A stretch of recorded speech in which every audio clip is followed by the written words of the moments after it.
Hello, my name is Erick Magwaro and welcome to this study. The question we are answering today is, who created God? If you believe that God created the universe, then you logically have to ask or wonder where God came from. For a long time, I shied away from asking that question because we have been made to believe that it is a sin to ask the question. Some will tell you that we will ask the question when we get to heaven, and then we stop there. We never ask the question anymore. I have come to believe that any doctrine that requires you to believe that asking the question where God came from is a sin is a doctrine of the devil. I will tell you why. Having asked the question myself and having understood the answer has led me to realize how amazingly awesome God is, and the only response is to bow down in humility, adoration, and worship, and proclaim like Philip after realizing he was in the presence of the self-existing Creator, my God and my Lord. The question can be answered in two different ways depending on who is asking. Is it a Christian who already believes in God, or is an atheist who is challenging you to give a cause for God? Let's begin with atheists. Atheists claim that there is no God. What that means is that the universe is all that exists. So, an atheist asking a Christian who created God is the same as a Christian asking an atheist where the universe came from. In philosophy, there's a distinction made between things that exist contingently and things that exist necessarily. A thing that exists contingently is a thing whose existence is explained by reference to another thing. A skyscraper exists because an architect designed it. An egg exists because a hen laid it. A smartphone exists because it was designed by Samsung or Apple. Things that exist necessarily, on the other hand, are explained not by reference to something else, but by reference to their own nature. There really aren't many things in this category. We only have God. In Christian theology, God is normally defined as an eternal, uncaused, necessary being. That means he exists outside of time. In other words, he did not begin to exist. God's existence has no cause outside of himself.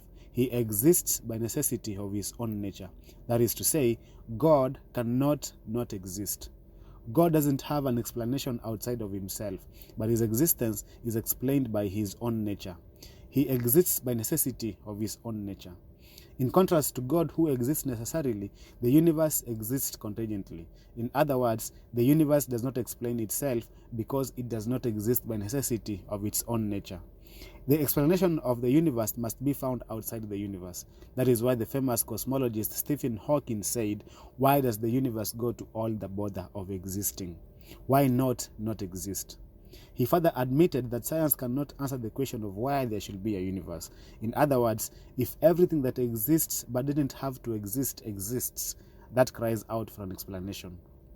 That is why the German philosopher Leibniz said the most fundamental question is, why is there something rather than nothing?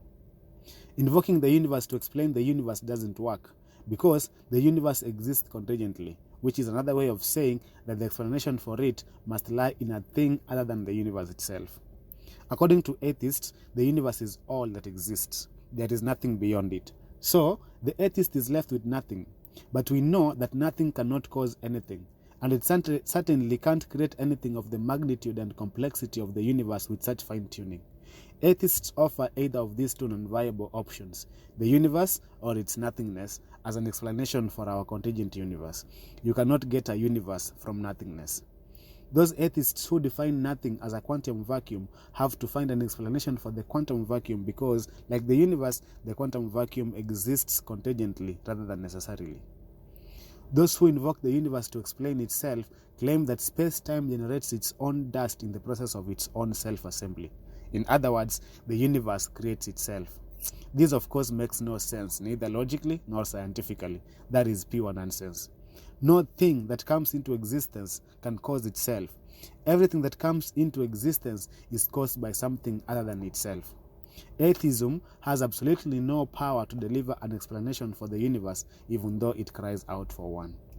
Some atheists take another route and say that the universe doesn't need an explanation, it just exists. A scientist cannot say that. Looking for causal explanations is what science is all about. Therefore, not looking for explanations for the universe seems anti-science. So then, the question by an atheist to a Christian who created God is the same as the question by a Christian to an atheist who created the universe. In Christian theism, The ground of all being is not left unexplained. God is explained as a necessary being, not by reference to something else, but by reference to his own nature.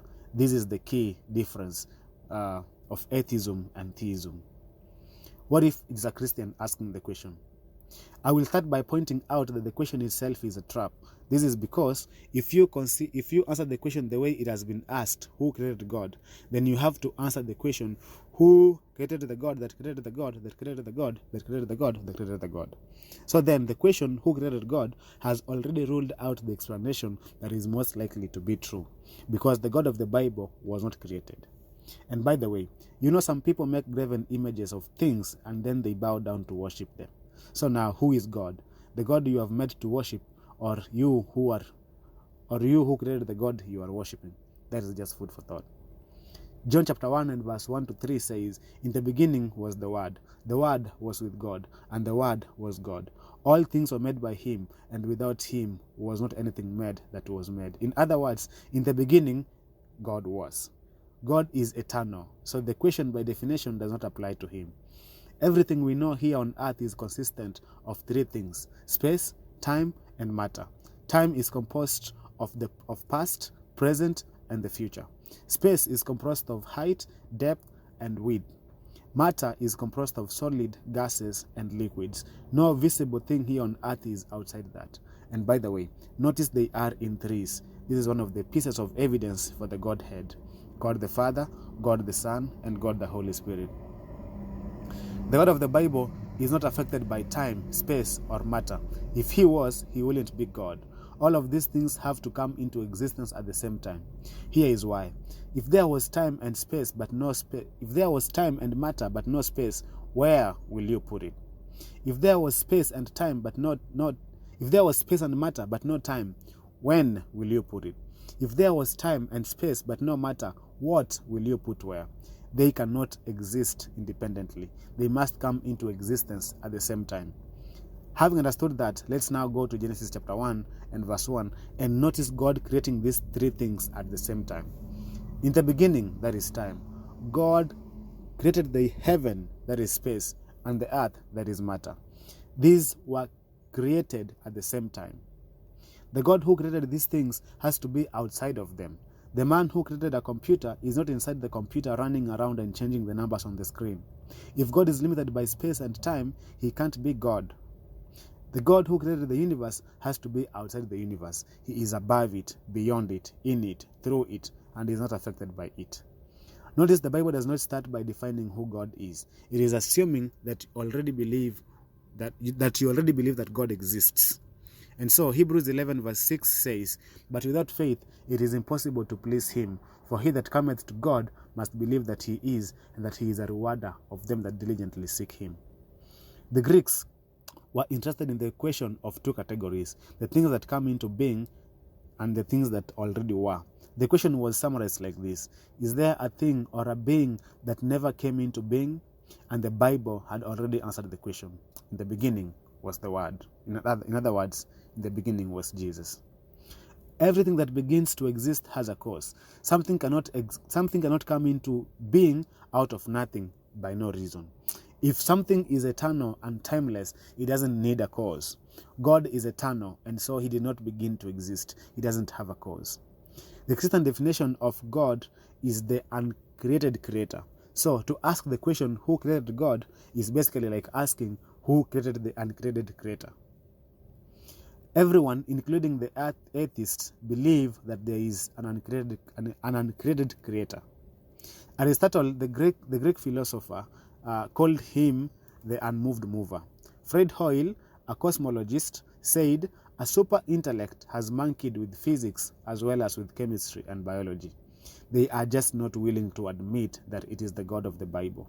And I will tell you why.